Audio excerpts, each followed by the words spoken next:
Good morning. It's time for Comics and Coffee with Cliff and special guest MJ Comics. Thank you for having me. I love having you. We'll be right back. Oh.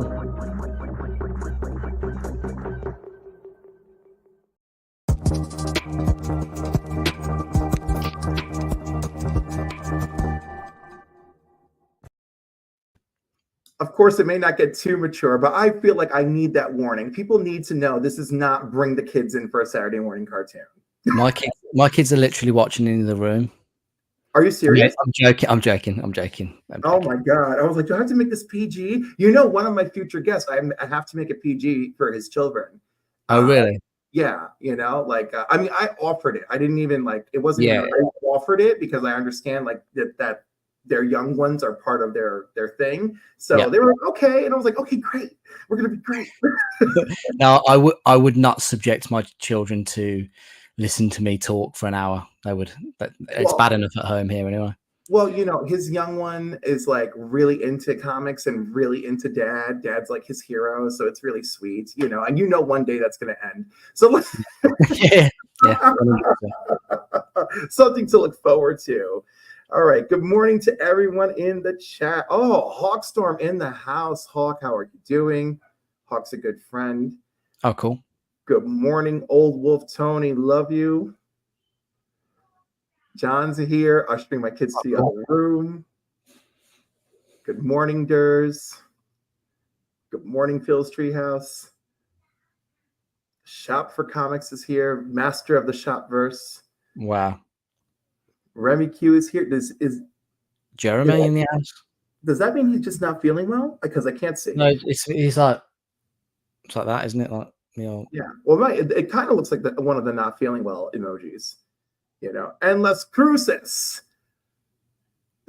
just the fastest man in all of comics. He is everywhere, literally everywhere.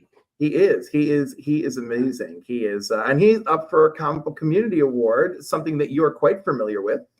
Yes, because you, sir, are the very first winner of a Comic Book Community Award.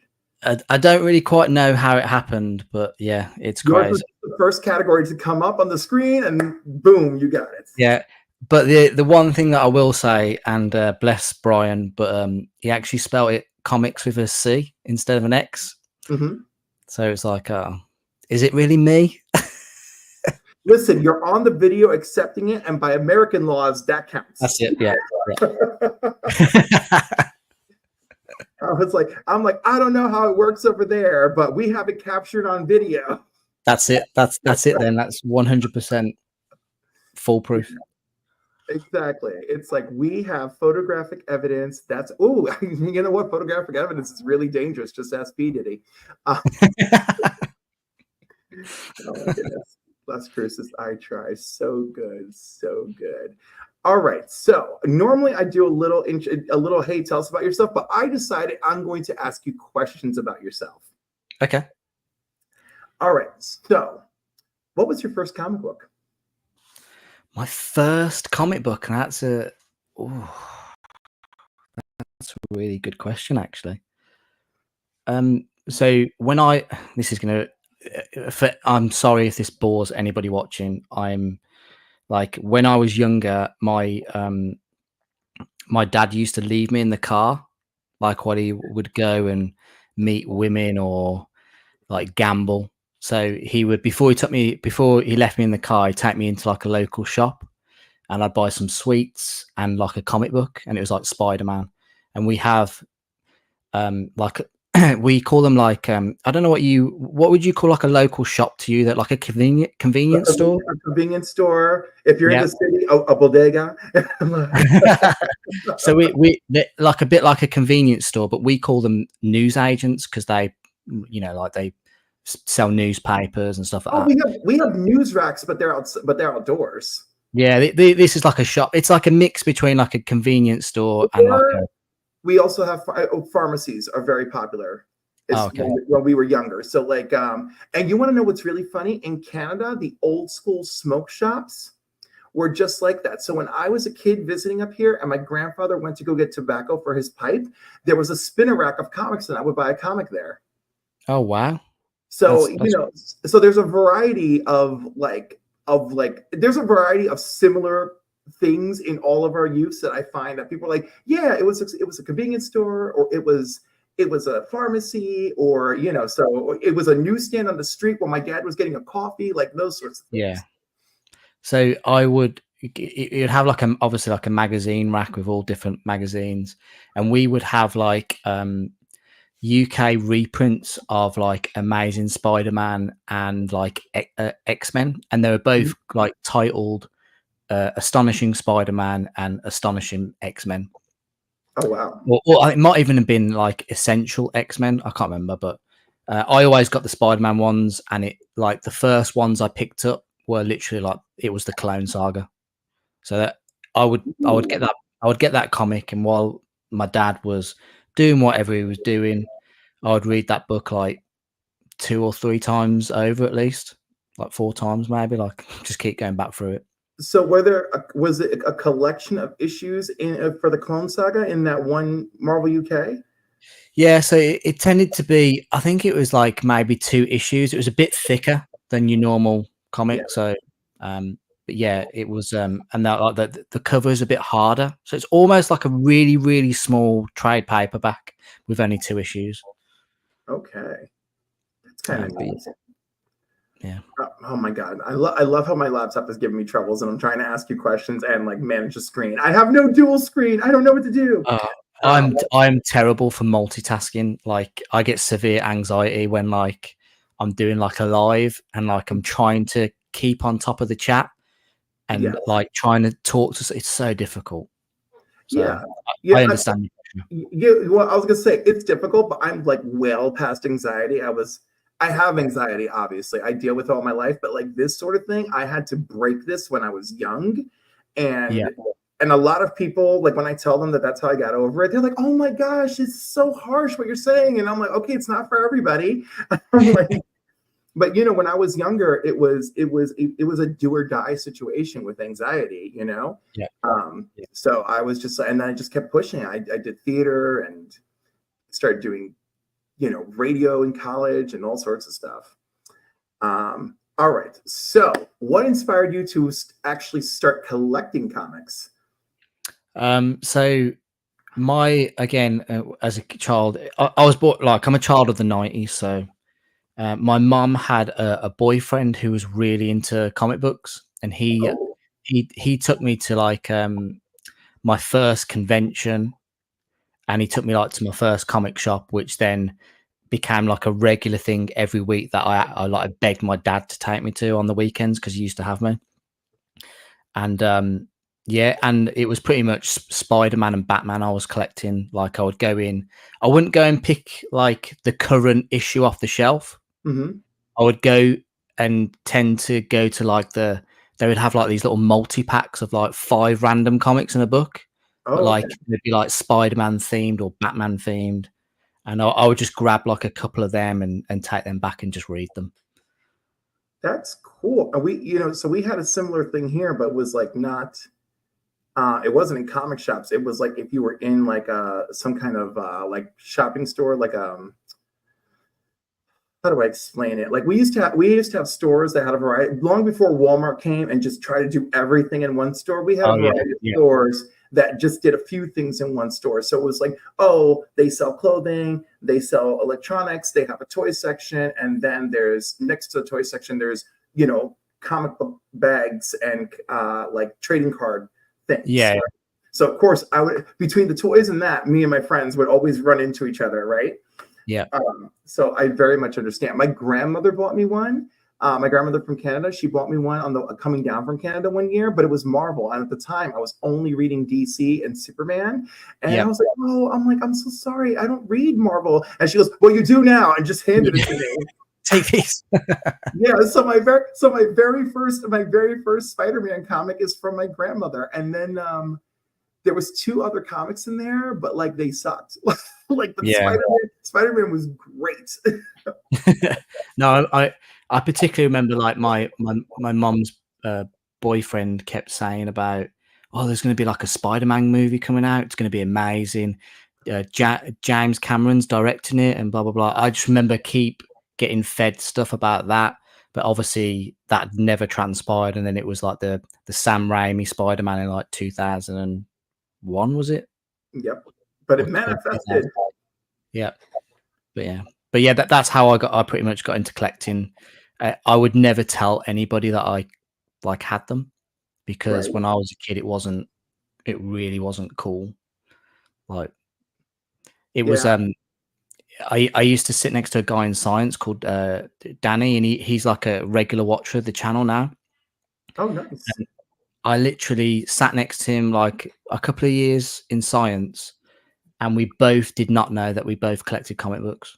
Yeah, because no, you didn't want to talk about that. You were going to be labeled a nerd, and then that's it. You're ostracized and bullied, and I grew up with that too. Yay! Yeah, it's such a weird thing, because I don't know, you get to a certain stage in your life when you just think, I don't really care what people think about me anymore in terms of that.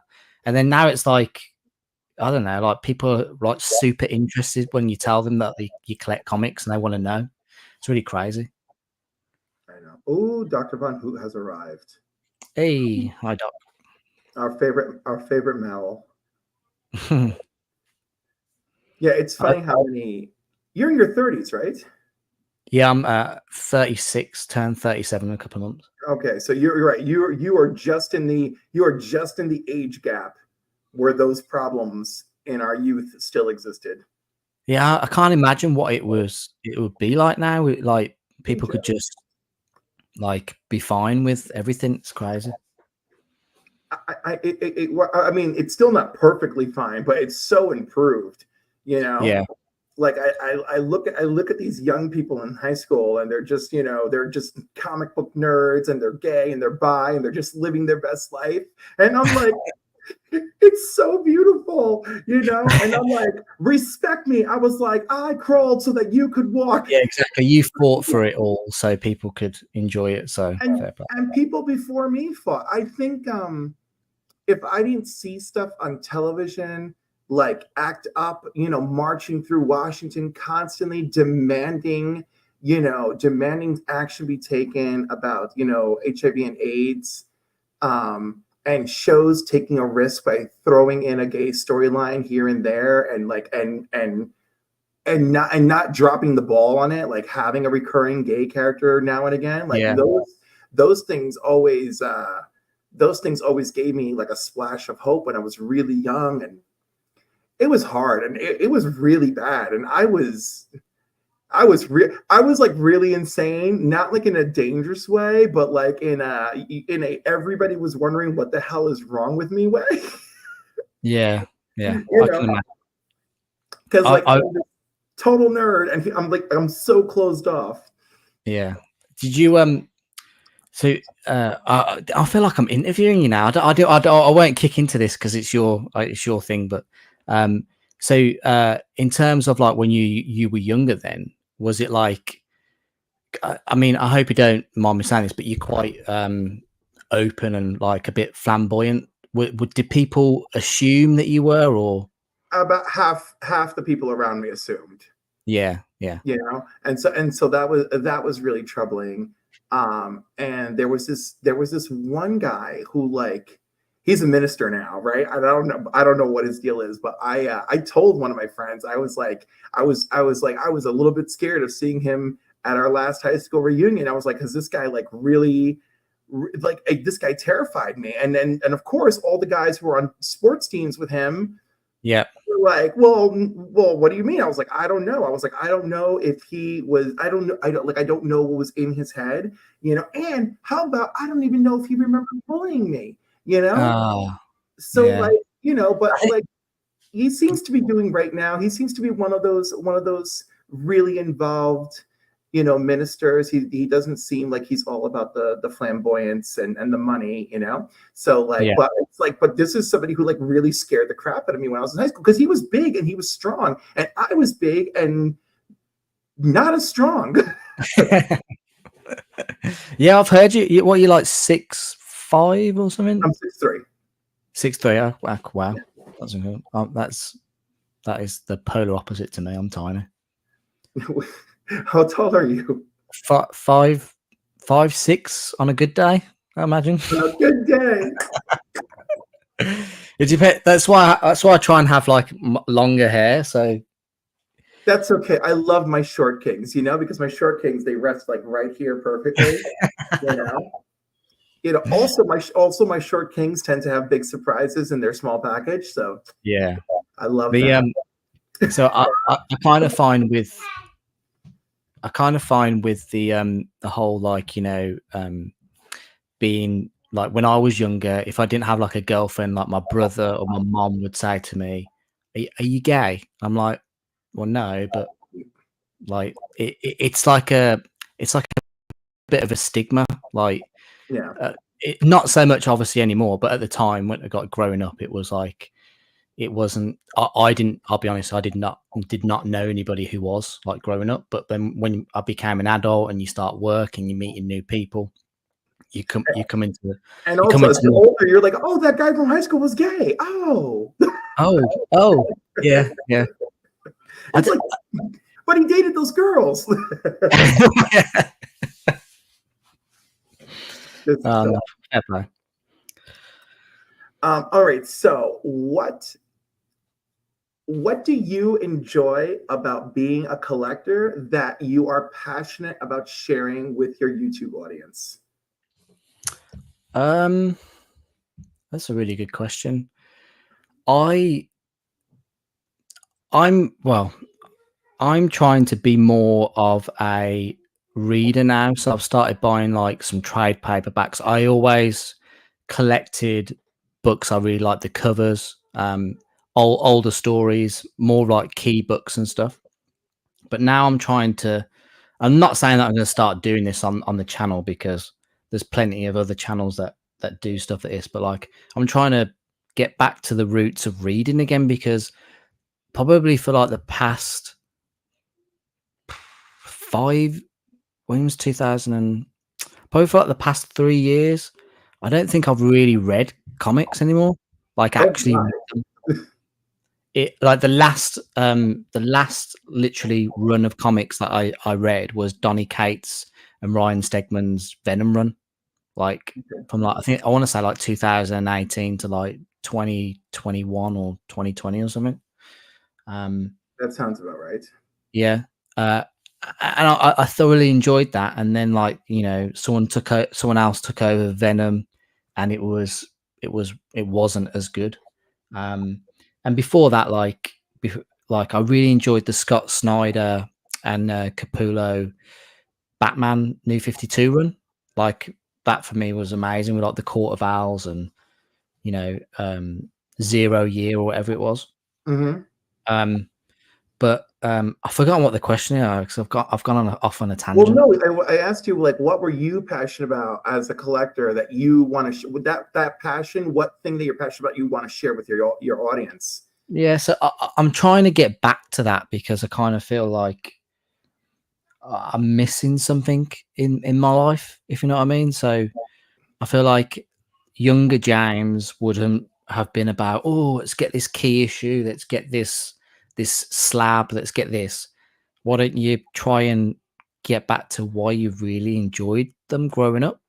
Because the stories take you away from like reality sometimes. So I'm trying to get back into that. But for me, my passion is probably like 90s comics. Like I know like they were done to death at the time. They were Mm-hmm. like overprinted, but those are the comics that I like got into that made me get into collecting comics and what made me love them. Like, and we'll get onto it probably a bit later when we do the five finger shuffle. Yay. But yeah, I mean, I enjoy the best part of being a comic collector is going to new shops and rooting through short and long boxes. That is my favorite Ooh. thing. I enjoy getting out there. Every time we go somewhere, I've got like a young family, so every time we go somewhere, I always like check on Google to see whether if there's a local comic shop or collectibles or anything like that. And I always go and put my head in there and most of the times I ask if I can film it. So when I say most of the times, I mean I don't film without permission. I mean if I think it's a good shop, I'll film it. But if I don't have like a great experience, I won't do it. But I like sharing. You what? Sorry. Yeah, I'm like, if I like you, we'll film. I'll write a review. If I don't like you, I'm gonna do nothing. Yeah, well, exactly, because there's no point. I'm not. I try to be really like as open and honest as I can, and I don't want to like misrepresent anything out there. So that's my shtick, if you know what I mean. Yeah, it's so funny. I went to the shop. It's very close to my house, right? Mm-hmm. But one of my best friends owns my regular shop, and he's 20 minutes from me, and he's 1 minute from my current job. So I love it. But Wow. before, when I was working from home, this place is 7 minutes down the road. He's 20 minutes away. I had no intention of switching, but I did figure, hey, while I'm working the community, I can always stop by, say hello, and see what's up. Yeah. His staff is lovely, and he is awful, you know? And, you know, I pretty much kept that to my, not entirely to myself, but like, you know, I didn't make it a public thing, you know, like I told my friend, I was like, dude, I don't know how that guy keeps a single customer. You're doing so much better over here, you know? And so anyhow, one of my buddies goes to film over there because he wants to cover local comic book shops in our area. And he records, he interviews, he does a 2-part video. You know, again, the staff is wonderful and very generous. And he posted the videos, and the videos, you know, I mean, we didn't get a lot of views, but it was well received. Mm-hmm.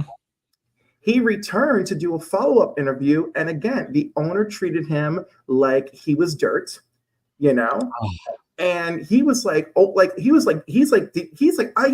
your problem? Did you not like the 2 videos that I did for you? Like, yeah, you know, and I don't know, the guy had an attitude, and he was so upset. So of course he came back to me, and he's like, because I had told him how I felt after I'd seen the videos.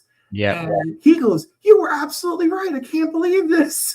And I was like, you know, I'm like, I'm sorry.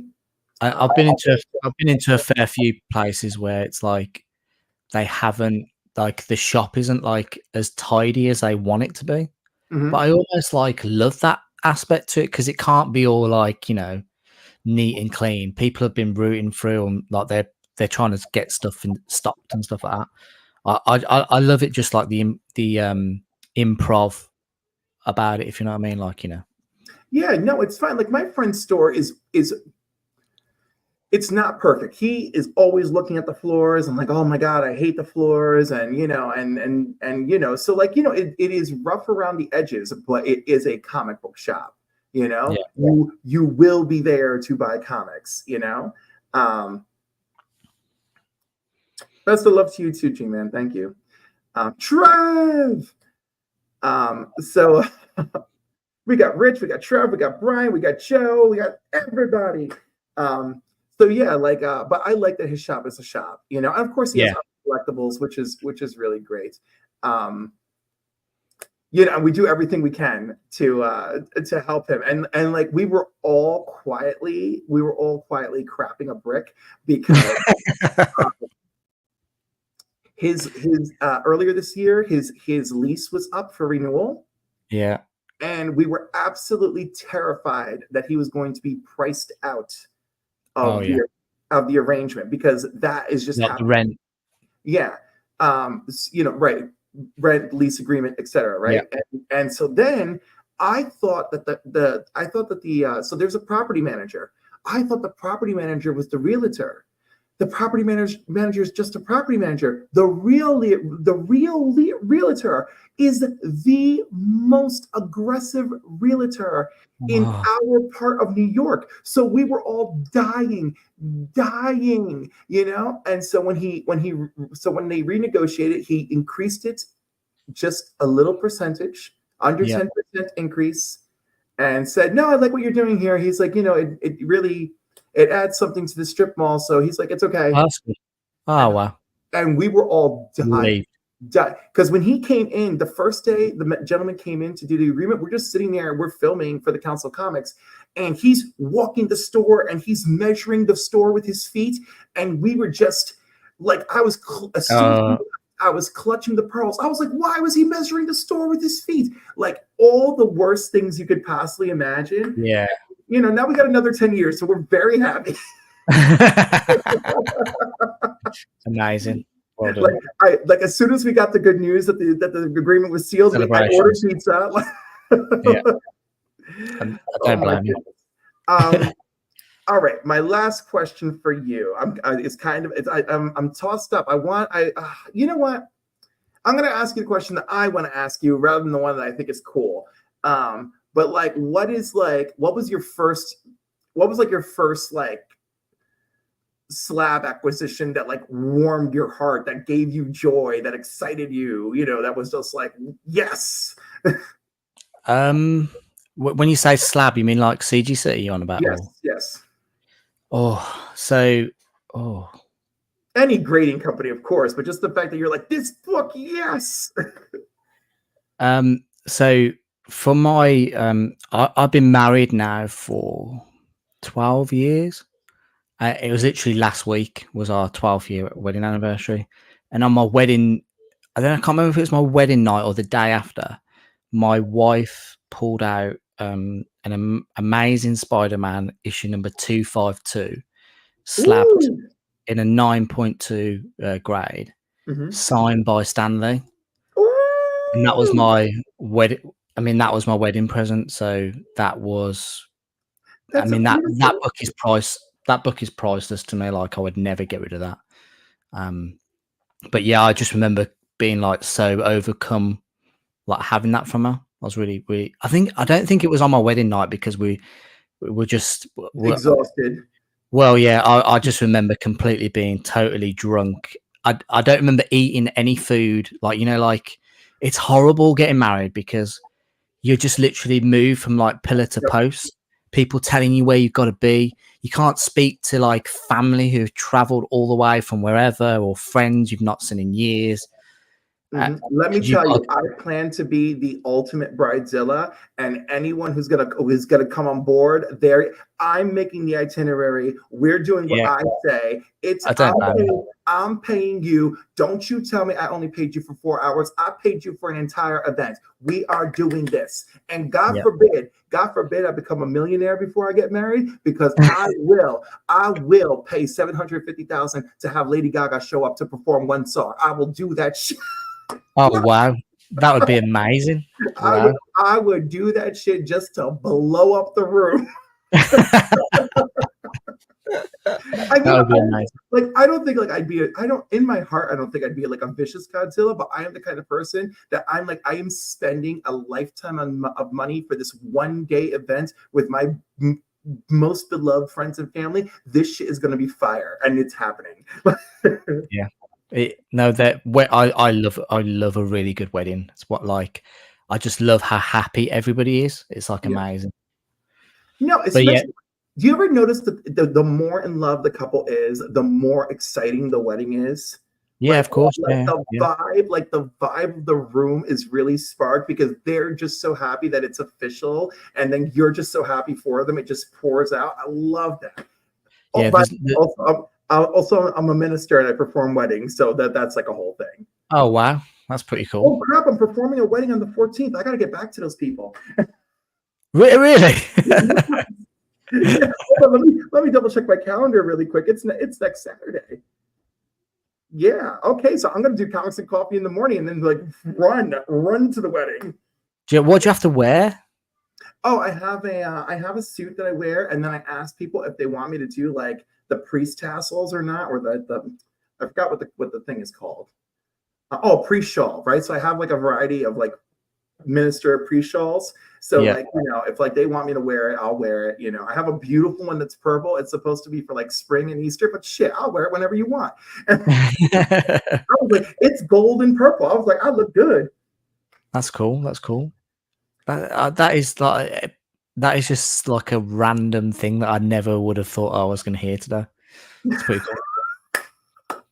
You know what happened? Like, as soon as we had marriage equality in the United States, I could not wait. My ass could not wait. Cool. So I was all about it. Okay.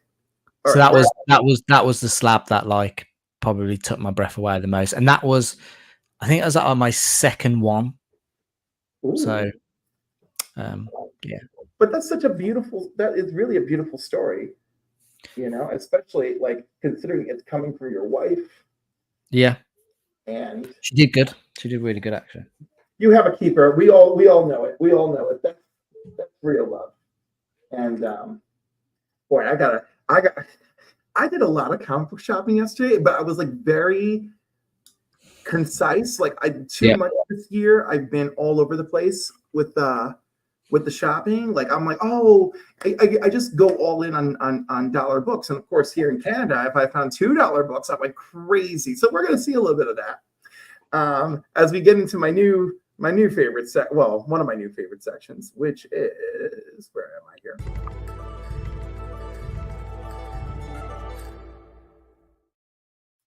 comic of the week.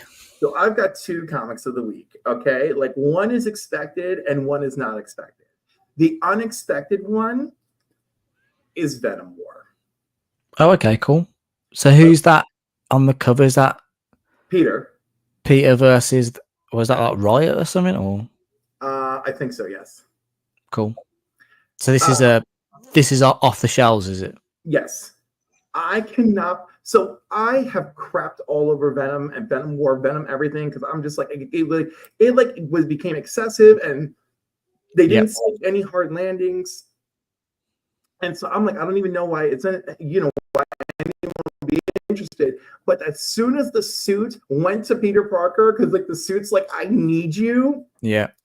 I was in. So Peter with the suit has just been great. The fights have been, the action is great. The storytelling, Ewing, she does such a freaking great job. Like she really captured what I like. She captured action and dialogue. And like, this has been shockingly a good book. Like issues 1 and 2, I'm enjoying. So that's my shocker. Like I never thought I'd be talking shit about Venom, but here I am.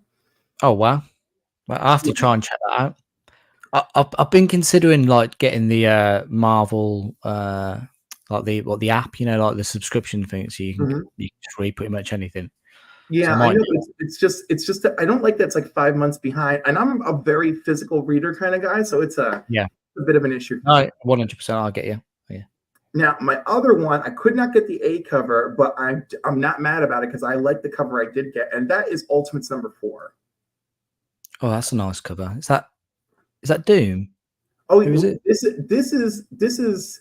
I'm not going to ruin it for you, right? But this is Ultimate. You can't. Ultimate Doom.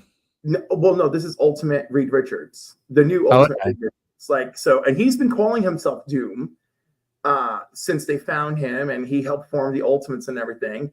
And that's it. I'm not gonna this issue. I would call for the Ultimates, the new Ultimates line. I would call this issue possibly pivotal. You know. So yeah, for the love of Doom, if you people just love Doom, I would say get this. Dr. Doom, that is, because this is still Dr. Doom. Let's call it the vibe of Dr. Doom is alive and well. Very much looks like Dr. Doom to me. You're right, exactly. It's just really, it's so strange. It's a great twist. I don't want to ruin it. It's a great twist. That's all I'm going to say. But those are two books of the week that so I've been enjoying the Ultimate stuff, and obviously Ultimate Spider-Man is the one everyone should read. Like you should be reading it. Like I don't care if one issue was a little slow for you. You stay on that book. This book, I understand, it took a minute, but I feel like the last 2 issues we've arrived. Like the minute has passed. This book has hit a groove. Let's roll. Yeah. Okay. I'm hearing really good things about the Ultimate Spider-Man. Is that the Hickman? Is it? Yes. Yeah. He is very good, to be fair. I tried to book him as a guest for my Comics Curing Cancer special, but unfortunately, I did not hear back. So, I'm sorry. But that's okay. I shoot for the moon, and I really think I'm going to deliver something special for everybody on October 5th. And I think you will. If I can't deliver a special guest, I promise to dance live for my October 5th episode. Of course, you won't be able to hear the music because I don't want copyright strikes, but I promise to dance live. Of course, yeah. And I promise to keep my clothes on. that do you know what, the copyright strikes, like, because I go in and film a lot of these like stores and stuff. It's so annoying because there's music always playing in the background, and I've uploaded videos and I've had to re-upload them after like taking out. It's so annoying. Like, yeah, it's bad. So I was a guest on a show a few weeks ago, and we did a dual stream or a multi-stream where it was on my channel, his channel, someone else's channel. And how does that work? I don't, because I see that a lot nowadays. I don't. Do you both have to be logged into StreamYard and then like? Yes, you have to be logged into StreamYard. When you go to edit the live stream, and before you execute, and it has to be before you execute the live stream, right? So like we're in this setup that we are here. You hit edit before you hit go live, and you hit a little thing towards the bottom of the edit that says allow your guest to stream.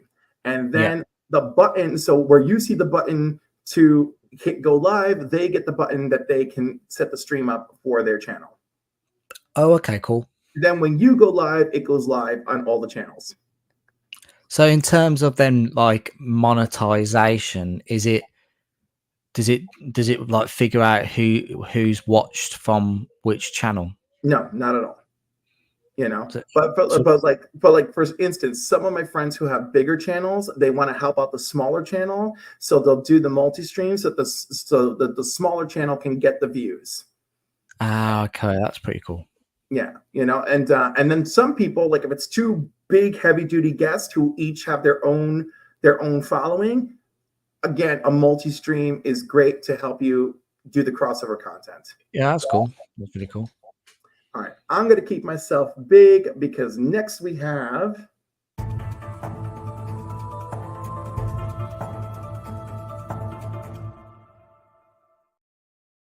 and of course I have two Booy Busters this week because one is this beautiful Mark Brooks Virgin variant of Deadpool Wolverine. Oh, cool. What is Booy Busters? Is it okay? So Bussy means boy. Oh wait, I warned everybody. Hold on, let's remind everybody again.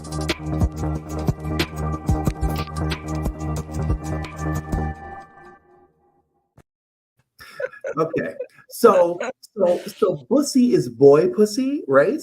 So a Booy Buster means that this worked. Hold on a second, kids, turn the TV off. Yeah, this worked my asshole so good that it fell out, right? Oh, okay. That is a nice cover.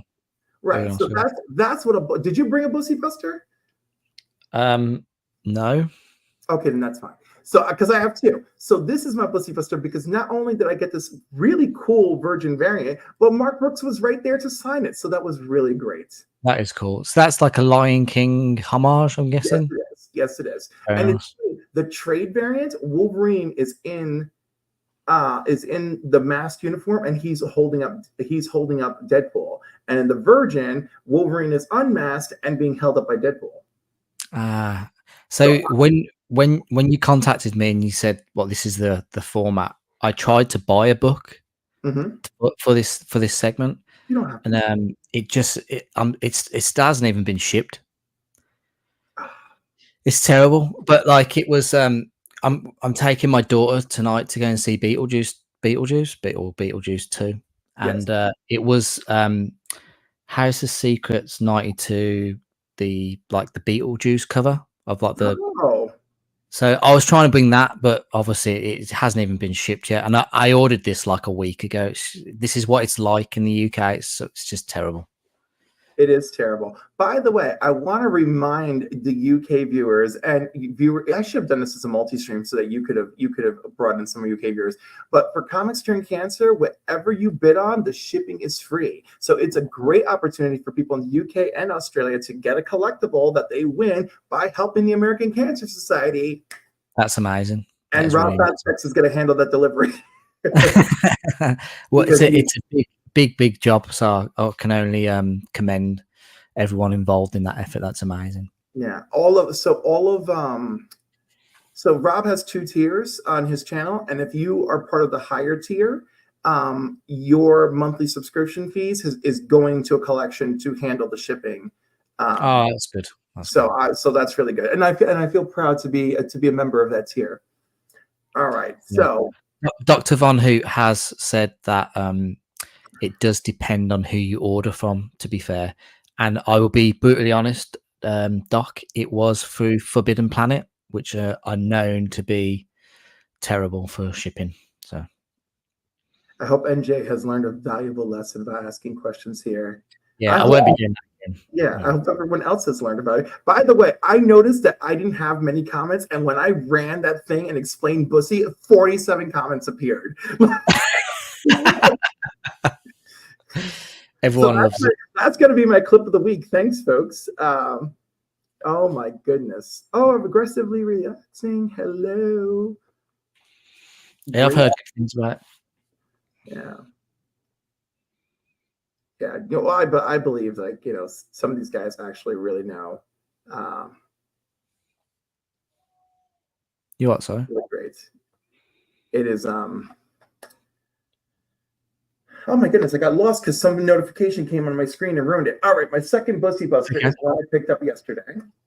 And it is, I'm really like sad. It's like, it was the better copy of the ones I could find there, but it still has some water damage. And that is Phantom Stranger number 29. Oh, nice. Isn't that a freaking terrifying cover? Did you pick that up for $10? 10 Canadian dollars, yes. Oh, so that what's that, like $8-7 US? Yeah, maybe about, well, it's $1. It's $1.35 Canadian for every $1 American dollar. Okay, that's so we'll call it $8. Beautiful cover. Yeah, it's a cool ass cover, and I don't know why I've come across this many times, and I was just like, you know what, this scary ass fucking cover, I'm buying the scary ass shit. I was like, because look at that little voodoo doll child like attacking this dude, like that shit's scary. Yeah, it is. Yeah. That I'm taking that, is that from the 70s? I'm guessing. Oh yes, very much so. Yeah, yeah. It's a 20-cent book, you know. Nice. It was approved. The Comics Code Authority allowed the approval of this nightmare freaking cover. That's so cool. he's clearly wielding some sort of knife, and they were like, "Oh, that's okay," you know, like, it's oh, I think it's a pin. It's Unbelievable. So that was my big Bussy Buster, and then I hope you don't mind if I show off some other things I purchased. Well, it's my show, so you're gonna bear with me. So there was a box of comics where it was buy 5 for $2 and get 1 free. So for $10, I got 6 books, and of those 6 books, 3 of them are Starman number 1. Every other person at the convention who had Starman number 1, it was $8, $10, and I was like, why the fuck is this sitting over here in a 6 books for $10 bin situation? You know, I snatched every freaking. So I dug through all 3 boxes and I snatched all of them. I was like, I will give you a proper home. And also, nice. If you have not read James Robinson's Starman, John's Comics for Kids, if you have not read this, you need to read it. It is amazing. It is one of the greatest superhero stories ever told from beginning to end. Oh, cool. You know, it is truly amazing. I think you'd enjoy it, MJ. Highly recommend if you have not read it. Well, I will check it out on your recommendation, good sir. All right. Then I love a good holiday theme.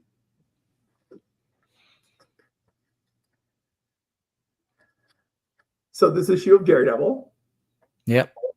The Merry Christmas Daredevil. Oh, that's an awesome cover, that is. It's such a great cover. Peter Parker's Spectacular Spider-Man with Santa with a gun. And he's smoking as well. Santa is just...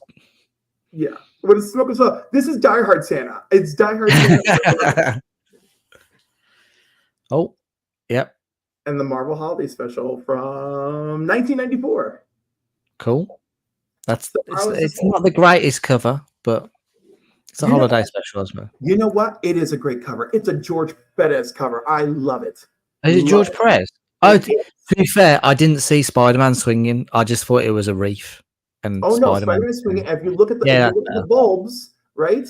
they're people. The Yeah, Silver Surfer, Captain yeah, America, and Wolverine. the clasp on the bow is the thing. Oh, that's clever. Yeah. That's very good. It's a brilliant cover when you take a good look, right? Yeah, it is. Yeah. I love it. I love it. I love it. You know, and then of course, one of the other cheapy books I picked up was an issue of Time Warp. Never heard of it. Right? I just love it. I was like, this is great. DC dollar book science fiction. Let's do it. Oh my god, I found this. This also was in the 6 for 10. Spectre, yeah. That's a great cover. That is great cover. Yeah, great cover, gorgeous cover. I was like, I don't know what you're doing here. You're coming with me. This book that no one remembers, that's written by Jeff Lemire, by the way. Eternity. Yes, it's about Kid Eternity, and this was like the New 52 version. Oh, cool. And then, yeah, I thought that Spectre was an Alex Ross cover as well. Is it? Or not? You know what? I grabbed it thinking it is, but it might not be. It looks very. I'm gonna do the research because it's a beautiful cover. And what number was it? Spectre number 6, from 1993. It's a painted cover by Gary Leach. Gary Leach. All right, there you go. There you go. All right, so this last one helps me complete my Legion of Superheroes run from 1986. And I was like, I have been missing this for years, and I for some reason I just haven't picked it up. And I was like, that's it, I'm picking it up. And it's Legion of Superheroes number 19. Oh, cool. And of course, it's a Greg LaRocque cover, by the way. That cover has got all sorts going on. It is. So no Goods Papa did this cover, and I love it. I love it. All right. And then the last one, I have a few more, but who cares? I'm going to show you this one because my cousin was looking for it. And when we parted ways at the show is when I found it. And it's Dazzler number 2. Oh, cool. Cool. You know, and I actually paid $1.50 Canadian for it. So very good. Good stuff. I had a really lovely time, and I'm glad I could share that with everybody. And now that we've gone through that, we're going to move on to the most complicated thing to do without a second screen, and that is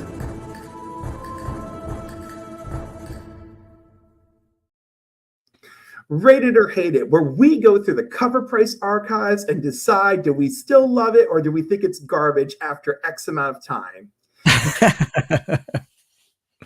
Oh, dear. This year is brought to you by Cover Prices 1 year later from 2023. Can't wait. Let me begin. I am going to be talking about this because I know nothing about modern comics. That's okay. The game is simple. If you see it and you feel anything, you know, like we rate it. If you hate it, you hate it, and we just pass it. That's it. All right, where are you, Cliffy? I don't know if you can see this on my mic, but there's like a. If I raise it, can you see it? You can't see it. I've got like Spider-Man hanging like on a magnet thing. Oh, really? I can't see the Spider-Man. Oh, look at that. Wait, hold on. Let me fix. I'll bring him over. There we go. Oh, I love that. I'm afraid that if I pull it up too high, it will just snap. But yeah. Yeah, we don't want that. We don't want that. Protect Spidey at all costs. Yes. All right. So there we go. That's the proper news layout. All right. Okay. So the first one up on the list from last year is the Devil's Cut #1, Junko Mizuno. I'm probably saying that wrong. I'm very sorry. It's from Distillery, which was a new publisher at the time. Despite complaints about the sizes of their books, Devil's Cut immediately saw heavy aftermarket movement. So, rate it or hate it. You want my honest opinion, or do you want me to just? No, we want honest opinions. It wouldn't be something that I'd be remotely interested in purchasing, but I can't. Why is this book gone from like 225 to 80? Why is it even worth $85? Um, War. so apparently this is a 1 in 100. Yeah. And that was the big deal. And of course, it has seen a drop. The initial height of this book and the scarcity has not lasted in value. Yeah. So that's why they consider a bust. It's not for me. Yeah, it's not for me either. I'm going to be honest. But apparently there are people who really love Mizuko's work, and like that was a big part of this. I'm sorry, Junko. I know. It's so sad. It's so sad. But that's okay. We're going to move on to number 9. But I still screwed it up. Hold on. It was like, I don't know what I'm doing, everybody. It's great. All right. Number 9, The Amazing Spider-Man number 32, an Elizabeth Tork Web of Spider-Man 32 homage. This is a 1 in 50 variant. Again, not many graded at the time of launch. And of course, the raw has come down to $21. Bob McLeod first did this in Web of Spider-Man number 32, which of course I talked to him about in one of my interviews that you can find on my channel. Cool. But yeah, anecdotally, it seems that Marvel incentive covers aren't sustaining their values over the first year as consistently as they did over previous years. Gee, I wonder why, Marvel. Did you flood the market with excessive amounts of variants? Did you have excessive amounts of people crawling out of the grave? Oh goodness. I feel that that's where, like, again, with modern comics for me, is too many variants, too many homages. Like, just do like a decent cover. Like, I don't mind like a couple of variants, like obviously, but yeah, like some of them, like there's like 42 variants. You're just like, what are you playing at? Yeah, I don't know. Like, look, they're just, everyone's trying to make a buck. People are just trying to succeed. I think for me, like, if I went into a comic shop and I saw this cover, it would direct my eye contact towards it, because obviously, like, my brain registers and goes, hang on a second, what's that? Oh, it's a homage to, like. But it is a Gwen cover. It is Elizabeth Tork. It does look. I'm not gonna lie. It does look good. It's definitely better than the previous one you just showed me. All right. So would you say we would call this about a 1 on a scale of 1 to 5? Is 5 being the highest, or yes, 5 is the highest. Yes. Yeah, I'll give it a maybe a generous 2. Maybe, I don't know, but yeah, I would give it a 1 or 2, being generous, because again, it's Gwen. It's a good looking cover. If you're a Gwen fan, you want it. If you're Elizabeth Tork fan, you want it. Like, there's some reason to want it. Yeah. It's a sort of thing that if you got a commission to do of like your favorite character in a different homage, but yeah, it's not something I would go out and buy myself per se. I'm sorry, Elizabeth. That's okay. It's fine. Look, we gave it a little rating, and that's better than no rating at all. All right. Next up on our list is a newsstand edition. I don't even think I need to do an introduction for this one. Star Wars Heir to the Empire number 1. Rate it or hate it. I mean, it's a great painted cover. I didn't realize how like ripped Luke Skywalker was. Like, his arms are massive. Like, I'm not a fan of Star Wars, but like a couple of my friends are, and they all rave about is it Thrawn? Is it? Yes. Saying how he's such a great character and stuff like that. But this book has massively decreased in value. Yeah, Massively. I feel like his presence on Ahsoka was felt, but not widely received. No, it's like I thought it was a bit of a strange casting, to be honest, because I just didn't. Yeah, it just didn't look or feel a bit right to me. But I picked this book up. This is no word of a lie. I was on a training course with work, and I often have to go like about the country to go and do these various courses. And we have like do you guys have charity shops? Charity shops? Yeah. So they're Like, like on a high. I mean, I don't know what you call it, but like on a high street, where high streets are basically like a bunch of different shops. okay, we have main streets. That might be what you guys call it. But so there's all these different shops, and we always have like various different organizations for charities, and one of them is called Oxfam. Don't know if you've heard of them. They do a lot of work in like Africa and stuff like that. Right, and your donation could sponsor a goat. Your donation could sponsor water, if I'm remembering correctly. Yeah. So what it tends to be is people will donate to these organizations. What they will donate like old clothes, old toys, old books, CDs, DVDs, and they will basically put them up for resale, and then the money goes to that charity. Okay. And I remember walking past, and it was the first one I've ever seen, but it was like a Oxfam like charity bookshop, and this was in the window. Oh wow. And I was like, what? And it was like the whole set. I think it's like it's either I think it's 6 books or 4 books or 5 books, Mhm. and it was like £12 for the set. Oh wow. And like I am not a flipper or anything like anything like that. I bought it, and then because I'm not a fan of Star Wars, I literally bought it because it was £12. But I then sold it for £250. Probably the most terrible thing I've ever done in my life. I wouldn't call that terrible. No, I mean, like, all the monies went to good causes. Yeah, of course, yeah. £12 went to charity, and £250 went to your bank account. These are all valuable things. It is, yeah. I've got to feed my kids and buy myself comics, haven't I? So let me tell you, James, I am very passionate about your passion to keep your children fed. Literally, I'm surprised I've not burst into the room right now saying I'm hungry, because they literally do not stop eating. Yeah. Look at Trev. Trev's like, someone was going to do it. Someone was going to do it. Exactly. Thank you for for entertaining that for me. Thank you. So are we going to give this a rate it or a hate it? Oh, I say it's a newsstand edition as well, so it's even rarer. Yes. Oh, this is hard. I would give this a 3 because I think it's a key book. Yes.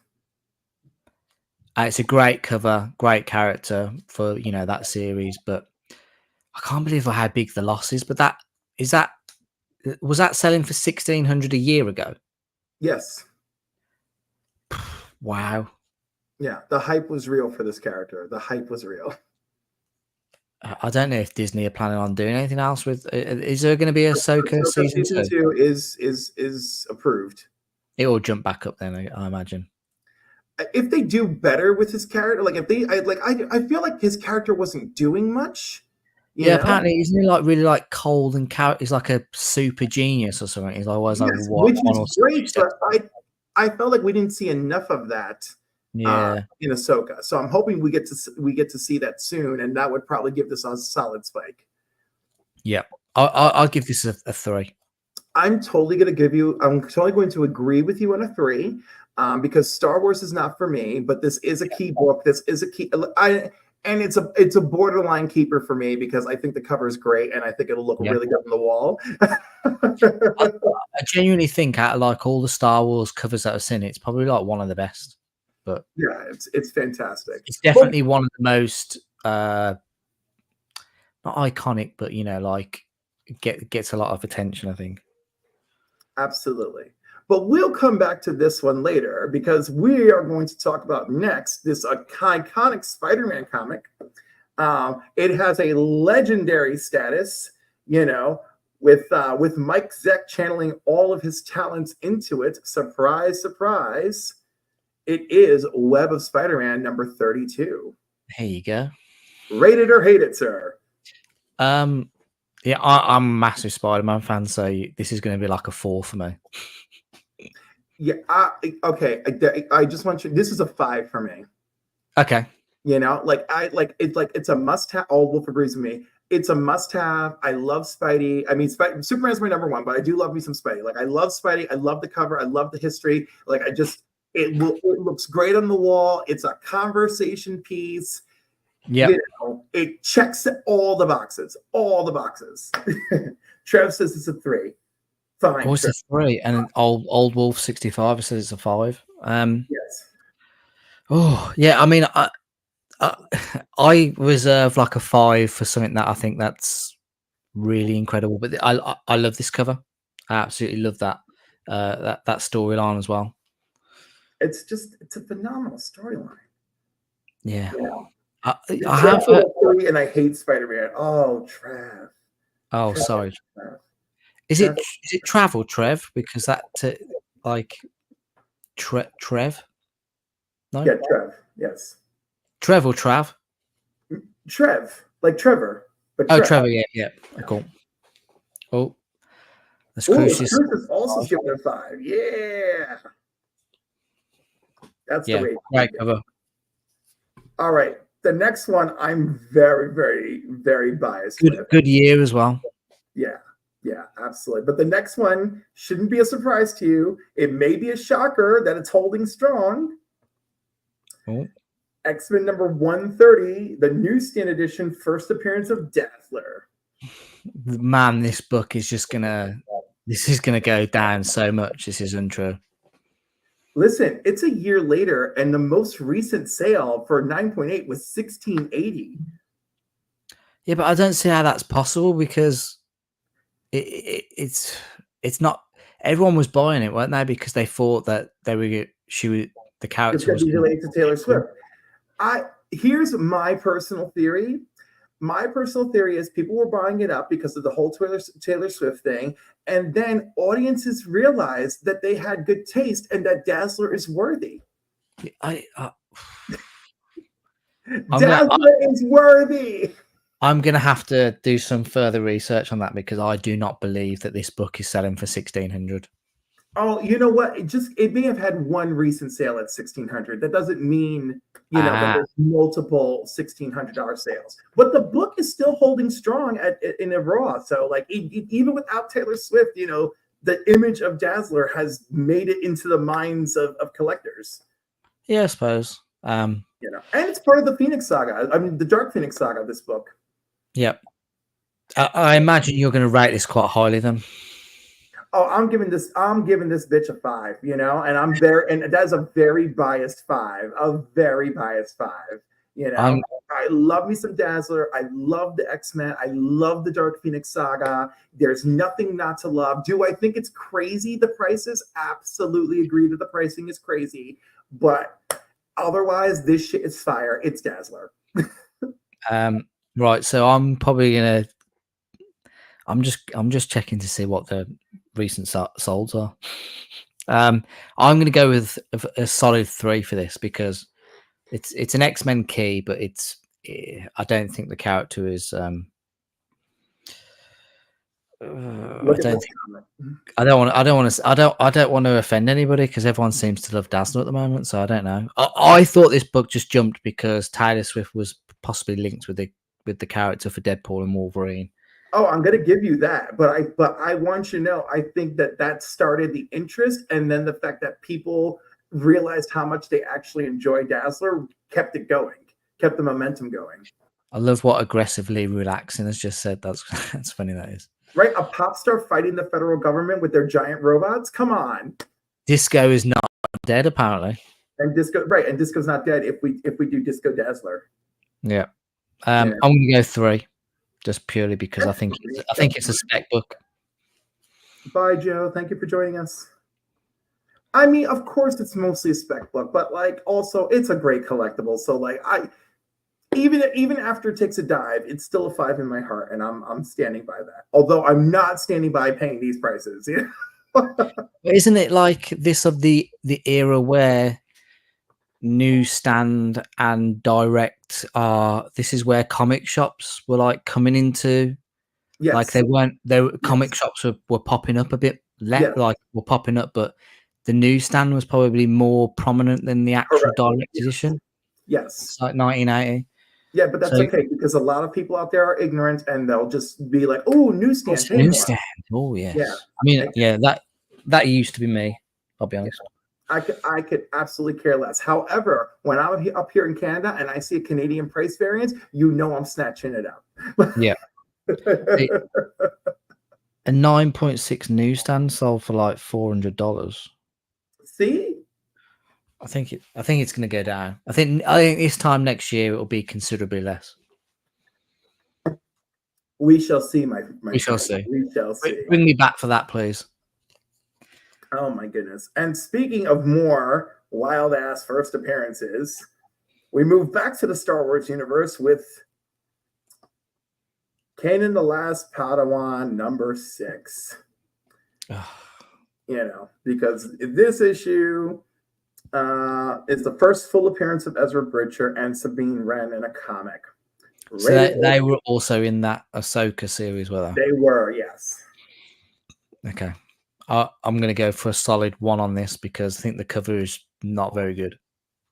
Yeah, I'm going with a solid 2. I'm giving it a 2.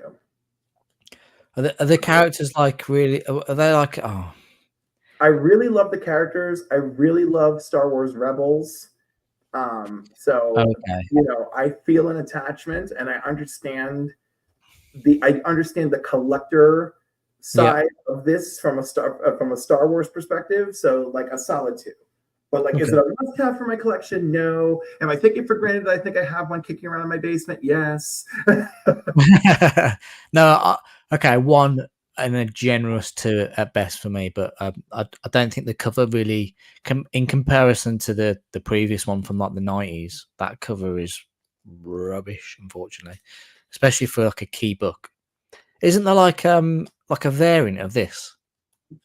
No, but there is a different key issue on this list from this series. Oh, okay. All right, which moves us to, which is actually the next one on the list, which is Kanan the Last Padawan #1.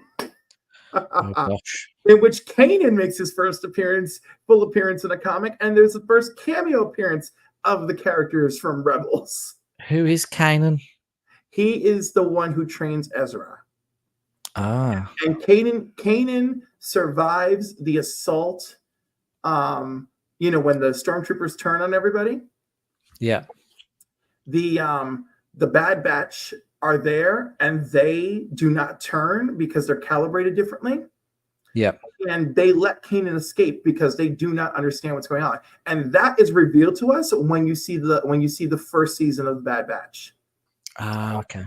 But otherwise, when we meet Kanan in the series, all we know is that he used to be some sort of Jedi, and then he gets into training Ezra, and then of course both of them become more powerful, with Ezra reaching ridiculously high caliber power. Okay. Yes, same again then as the previous for me. 1 and a generous 2. Yep. I have some love. For me, definitely a 3. And again, I'm taking it for granted that I have one of these kicking around in the basement. I'm more sure that I have this one kicking around, though.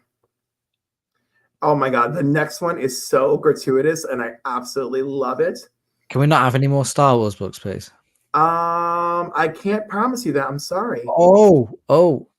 All right, so the next one is Nort's Illustrated Swimsuit Edition #1, the Pablo Villalobos 1 in 25 cover. Rate it or hate it? I mean, it's a nice cover. But is the comic any good? It's fun. It's an anthology book. Okay. So some of them suck, some of them are good. I mean, again, the art on this is really good. But I don't know if I just kind of feel like it's only good because she's like sexy looking. Oh, that's why I said it's gratuitous. I'm absolutely on that. Yeah. I'll give it a 2. I'm with you. I'm also giving it 2. It's a gorgeous cover. I love me some Wonder Woman. I know what people are showing up for with this book, and that's it. But I do love a beach cover. It's just giving more Beach Boys. Yeah. Now, I know you didn't want more Star Wars on the list, but this one's really easy because it is The direct edition of Heir to the Empire #1. I can't even remember what I gave the last one. Did I give it 3? Yeah, I think we're sticking to a 3. That was easy. 3. Now, Yeah. #1 is near and dear to my heart. Oh, it's definitely #1. Now that, right, I'll tell you something about that. That is better than the other cover for the actual first appearance. Oh, yeah. Both are legendary in my mind, of course. Yeah, that is definitely, that's a nice cover, that is. It wasn't like a recalled edition of this one. There is one, yes. But it just that some of them had a printed with a defect. Yeah. But this was the first direct market Marvel comic. Oh, wow. You know? And so that's an extra big detail that I don't think people like add in. So I always love that this one was like, you know, issued to the direct market. Versus like, you know, the newsstand, etc. But yes, rated or hated, sir? I like this cover. I think it's good. But if you look at the last sale in comparison to a year ago, then why isn't this? If Dazzler's such an amazing character that people have fallen in love with over the spec, I think it's because this issue is more bountiful than her first appearance. Okay, I'll give this a 3 again. Yeah, of course, I love me some Dazzler. I own at least 2 copies of this book. I'm giving it a 4 all the way. Yeah, no, it's a great series. Is crazy. Well, we've got is it can I see Dead Man in the Dead Man comic cover show in the chat? He's new to YouTube. Yes, he's new to YouTube. He's got a channel that's just started up. Just want to say old Wolf channel or somebody else? Oh, Dead Man. Dead Man. Yes. Sorry, I saw one thing in another. Yes. Yeah. Yes. Check out his channel. He does some good reviews. Yep. Yes. So absolutely great. Great. All right. That was my beloved.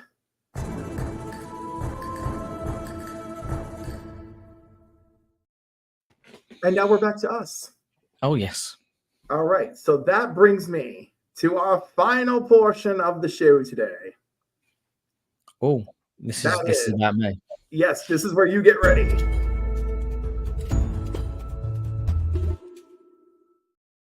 That's right, 5.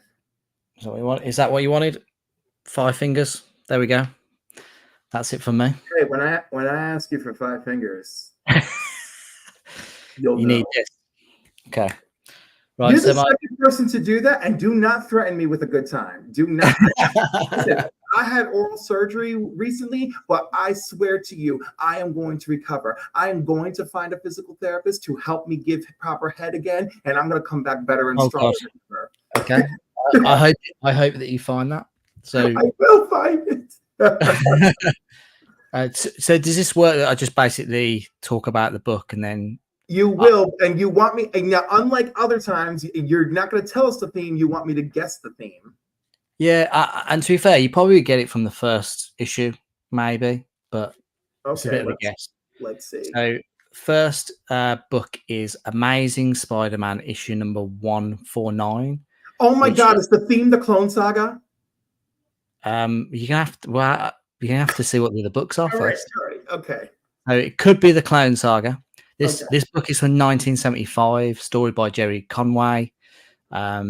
A Gil Kane cover, I believe. First appearance of the Spider Clone, which is later revealed as Ben Reilly. Origin and death of the Jackal as well, I think. And I think it's like the death, like it's an apparent death for both the Jackal and the Clone because they from memory. But yeah, this is it's an absolutely beautiful cover. I love this cover.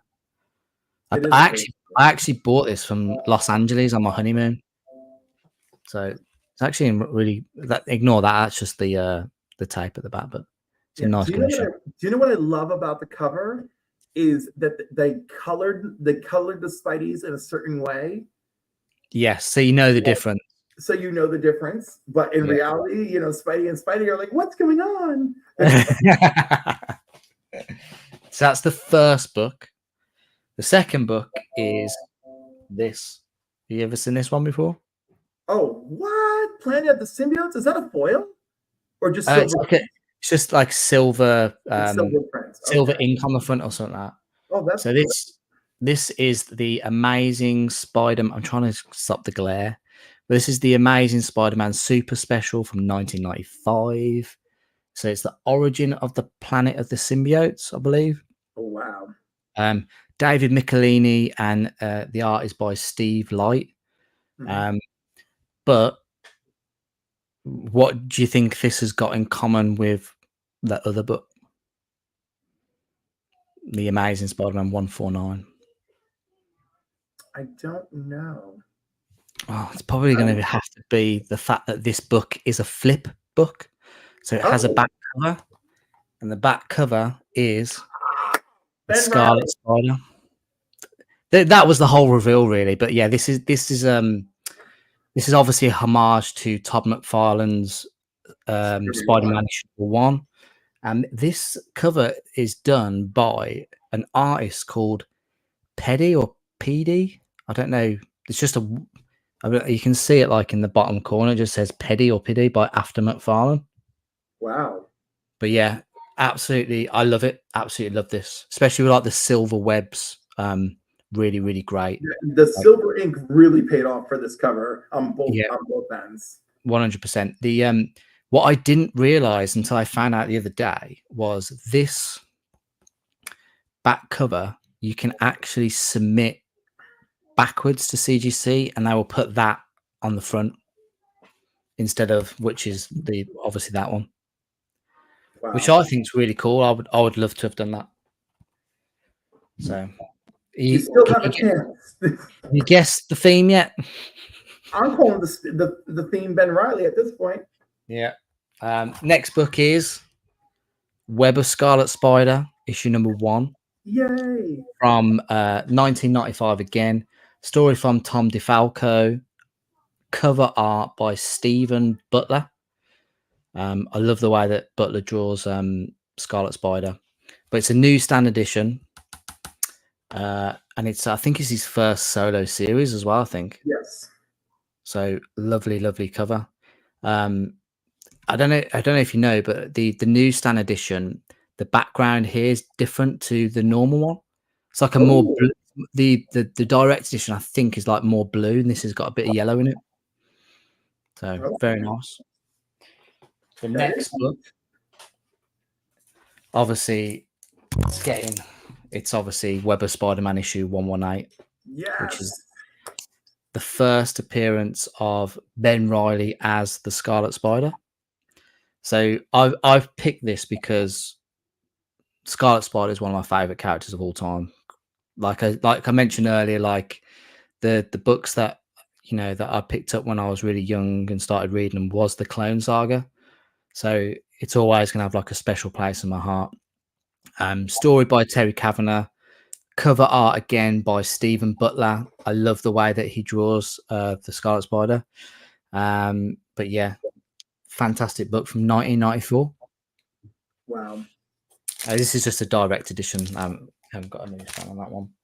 But the final book is, because I love the Scarlet Spider so much, for Father's Day this year, I asked my wife if I could have a commission by Stephen Butler, and he did a homage to Amazing Fantasy 15, and obviously it's the Scarlet Spider. So the guy who drew the first Scarlet Spider has drew this for me.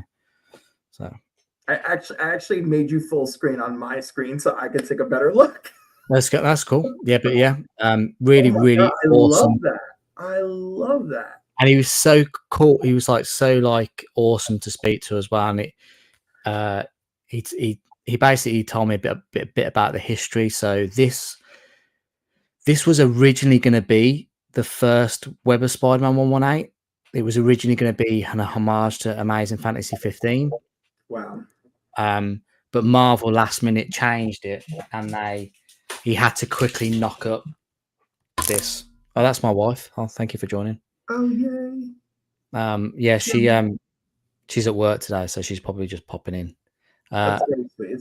But yeah, so that's what the original cover was going to be. It was going to be a homage, but they changed their minds last minute, and it's a beautiful, beautiful homage that I'm gonna love to keep for the rest of my life. So I love that was your commission, and that he was like, "Oh, guess what?" yeah, That's guess so that was my request, and then he so I was like, oh, has anyone ever asked for this before? And he was like, yep.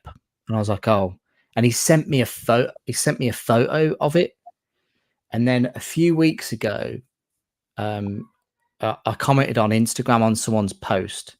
In fact, I'll find out who it is and I'll give them a shout out because I thought it was quite cool.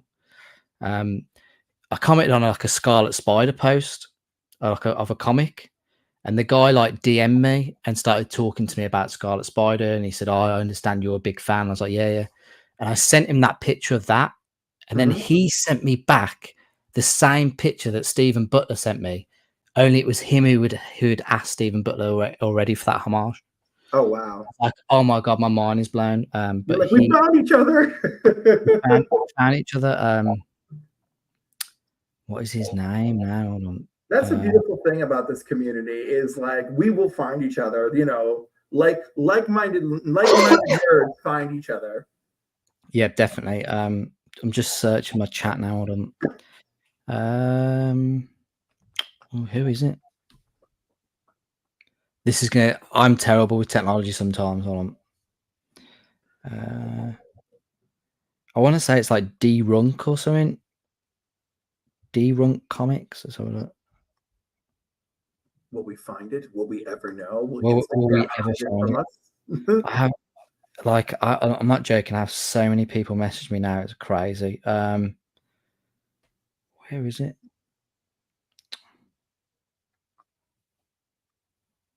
Yeah, D Runk Comics on Instagram. Go and check him out. So is it D Ronk DRONK? Let me get out the shot there. Yeah, D Runk Comics. Yeah, he loves the Scarlet Spider just as much as I do. Possibly even more, to be fair. Oh wow! Oh, yeah. Lady Fantastic. Lady Fantastic has called it. Yeah, he loves Ben Reilly. There's quite a few of us, I think, that grew up in the 90s that have like an affinity to Ben Reilly. I think it's like I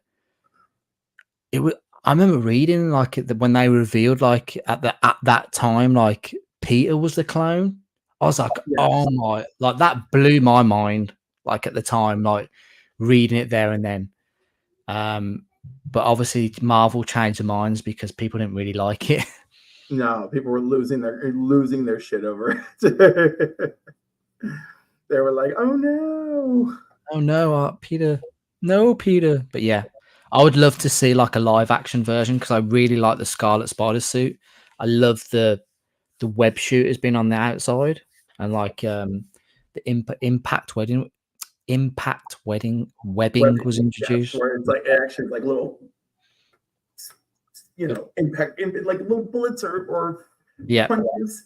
It's cool. Did you enjoy his appearance in Across the Spider-Verse?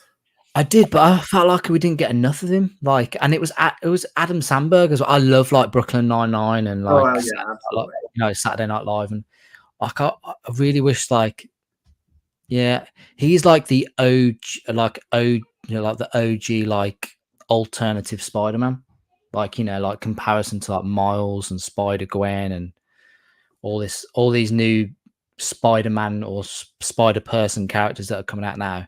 Ben Reilly was the first, so he's my boy, and he had blonde hair. So when I was younger, I had like bright blonde hair, and that was like, who represented me kind of as Spider-Man. So, oh, that's super cool.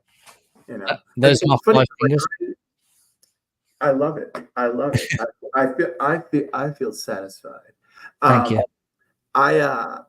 It's funny because like the era I grew up in and being a DC fan, like Wally West is my Flash and Kyle Rayner is my Green Lantern, and so the Marvel parallel for my friends, because they were into Spider-Man at the time, is they have this affinity for Ben Reilly. But when I bought Spider-Man, because I was introduced to him as Peter Parker because of my grandmother, You know, I mean, I still Peter Parker for me is a very, very close second. It's just that I think it just, like him being like I don't know. I felt a bit sorry for him because like his life had been taken away from him, and that's all he'd ever known. And I still feel sorry for him. Like, they've turned him into a terrible character now. I hate it.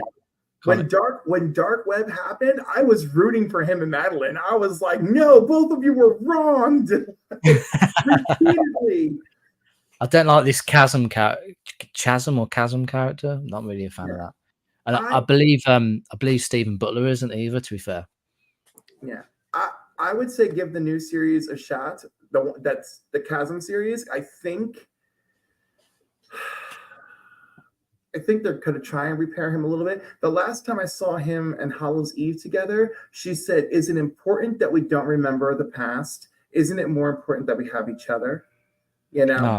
Like that was the conversation they had, and they just thought about just like walking away from everything and just, rebuilding. And of course, like, I don't care for the way Amazing Spider-Man has been going, but I did feel it. I did feel it in my gut when I was reading the conversation between him and Hallows' Eve, and I was like, I want him to have a happy ending. I'll have to check it out. Yeah, but I don't know. It's not high on my recommendation list. But what can you do? Yeah. But anyhow, there was no questions from the chat. I'm gonna have to like work harder at that in the future. And well, the lighting in this room is crazy. Just so washed out. Thank you for joining me. This was great. I had a wonderful time. I hope you did as well. No, I loved it. Thank you very much. It feels like forever since I've been like on another like channel like this. So thank you very much. Yay! I'm happy to have you. No, all right. That's it. I am gonna do some Comic-Conning today. I'm gonna do Midnight Madness tonight at 9 p.m. The Midnight Madness is that it ends at midnight. Haha. And it's funny. Last week when I went, Pocan Joe said good interview. Thank you. Last year when I went to the comic book shop, I got there at 9 o'clock, and I was like, well, I don't need to be here for 3 hours, and I rung up my books at 11:56. Oh my God! So I remember I interviewed DJ Links, and you very kindly did a video for him. Yes, for the show, and he mentioned, I think he mentioned you when we were talking about you. He mentioned like you were at a stall, and he left you talking at a stall, and he walked around the whole con, and he came back to the same spot, and you were still talking the same. Yes, but this is different. Midnight Madness, I was not talking. I was shopping. Oh, fair enough. Yeah, no. So this wasn't even right. Like this was very different. Like it was like it was just like shoulder to shoulder with these other grown ass men who were there for Midnight Madness, and and I'm just like, I'm a big dude. Get out of the way. I'm reading Shazam. Me. Yeah. No, I'll have to have you on at some point for an interview, and I'm pretty sure I'll probably. I try and make my guests cry. Oh, that's my ultimate aim is to get someone into. No, it's not really, but I keep getting people telling me that's what's going to happen at one point. Well, I'm partially dead inside, so good luck.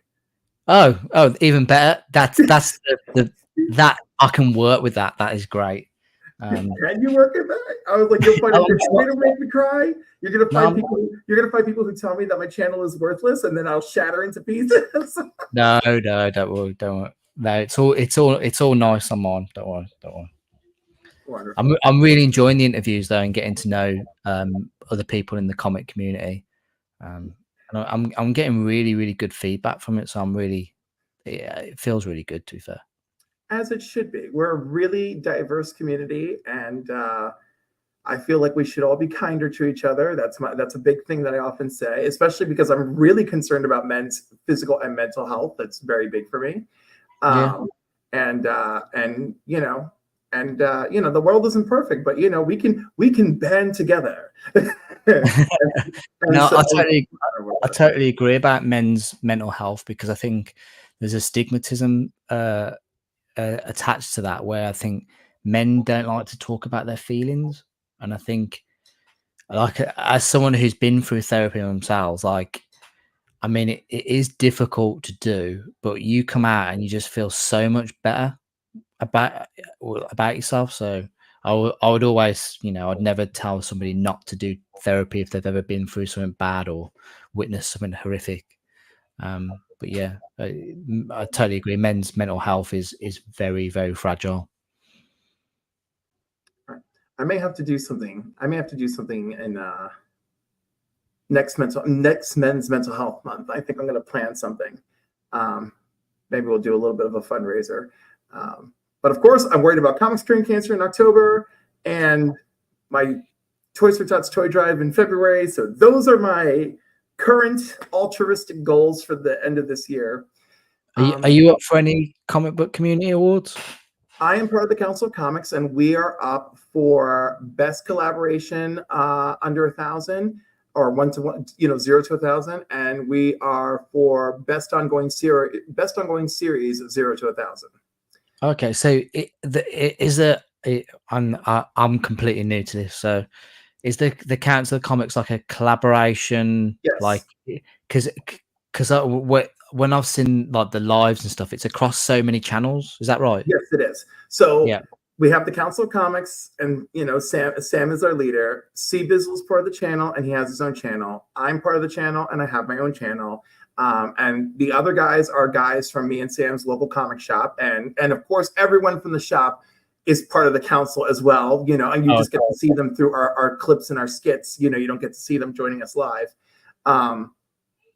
So yeah, that's it. That's our shtick, and we try to give you some entertainment value with our skits and commentary, and occasionally I'll say something colorful.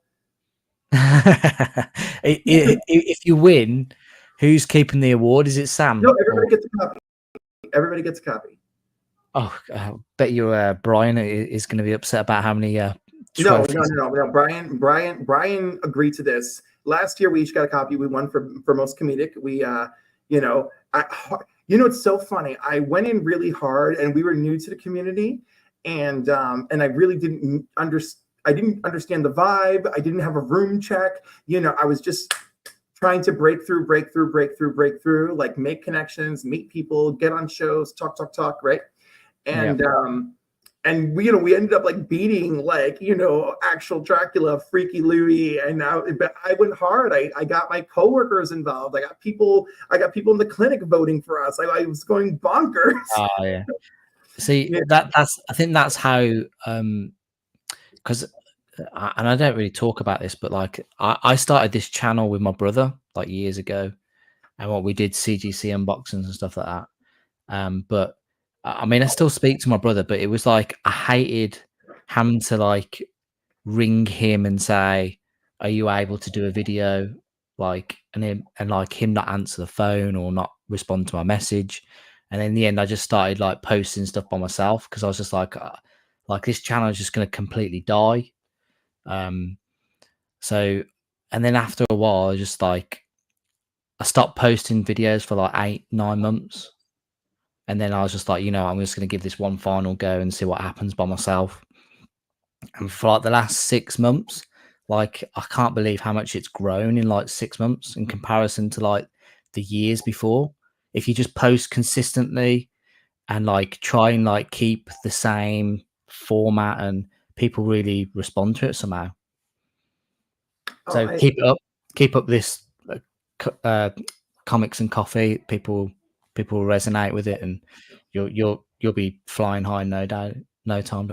I am enjoying it because and listen, I know that I have all sorts of heavy duty opinions, right? But even as crazy as I get, and even when I'm telling people, no, you're enjoying trash, but like I'm not coming from a place of malice, and I think most people get that, right? Yeah, the humor, yeah.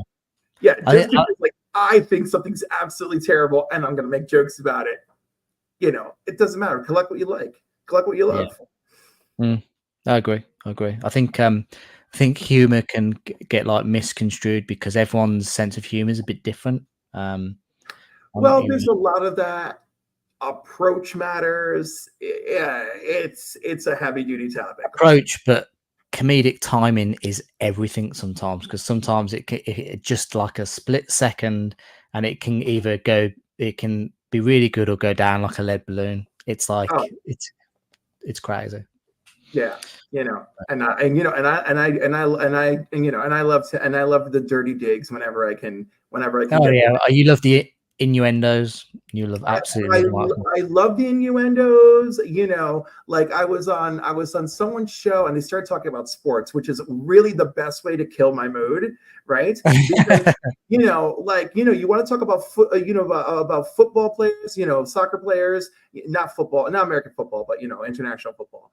You want to talk about them? They look great in their uniforms, like they're the best, right? So and then they were talking about American football, and they were talking about, you know, how wide receivers are paid, and I was like, I know some wide receivers who make excellent money, hundreds of thousands a month, and I was like, oh, you're talking about football.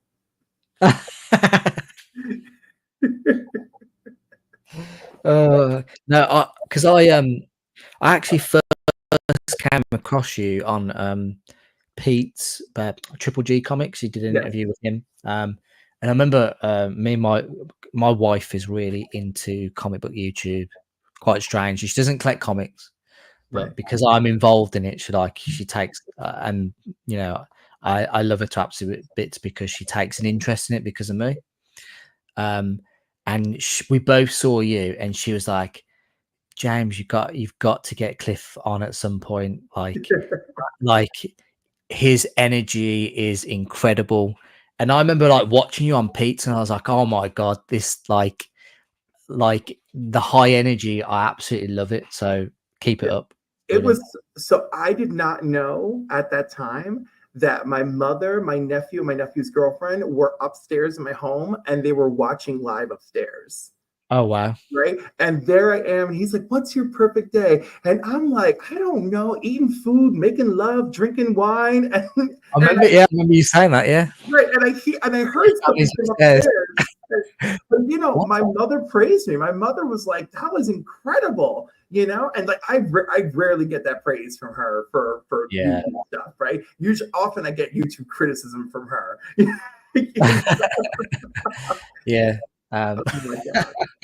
No, it's a bit like therapy, isn't it? Because you kind of think, I think there's almost like probably like something that in your head when it's like you're in a really intense conversation and you almost forget you're live in front of like, you know, 20, 30, 10, 5 people watching, and like you kind of like reveal like that vulnerable, true part. That's what I really, really like.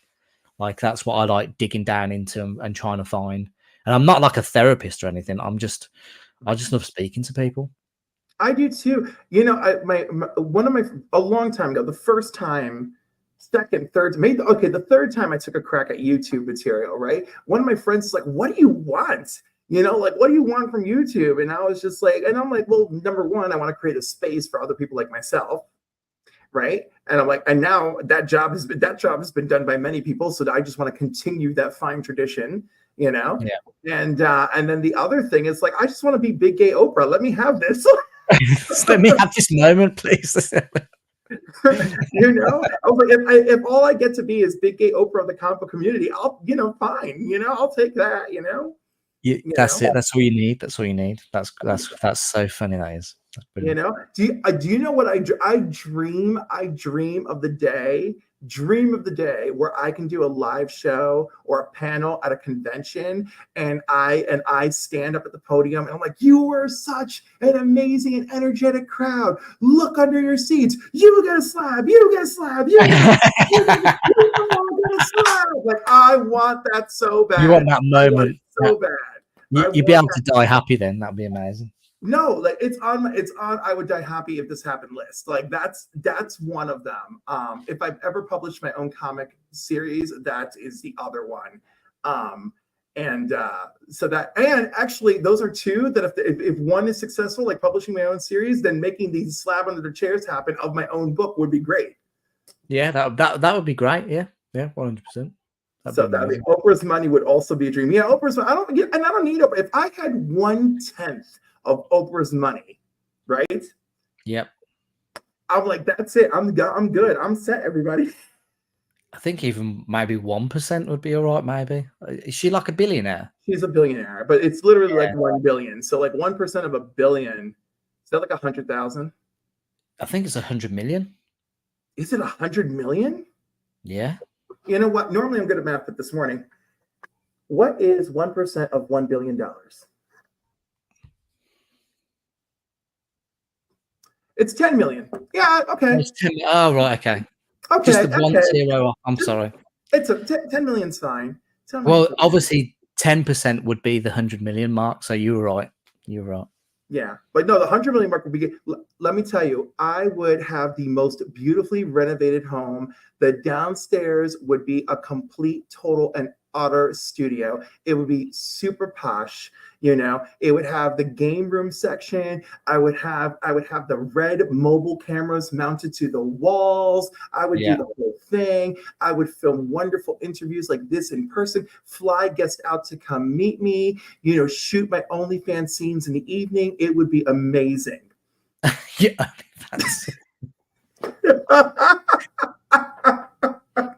Now you would get to 1 billion doing that. Yeah, right. Exactly. That's the way to do it. That's the way to do it. All right. It is almost 12 o'clock noon here, and I got to get back to comic book shopping. No, thank you for having me. I really appreciate it. I enjoyed this. Thank you. I enjoyed you very much. I'm going to stick around in the back room. And for everyone else, thank you for joining us. And making comic books sucks. Oh my goodness. Learning the right size, the printer's lag, DPI sucks. Oh. People getting, you know what? But I would work with the right people. It's just, it would be really difficult. Yeah. Oh, thank you, Jigs. It would be difficult financially. So that's a thing that I'm working out. But I would choose people who are well established in what we're going to produce and kick it off from there. But I'll tell you about that later. I am going to hang around the back for a minute, and everyone else, I will see you soon. Thank you very much for joining us. Love you all. See you, bud.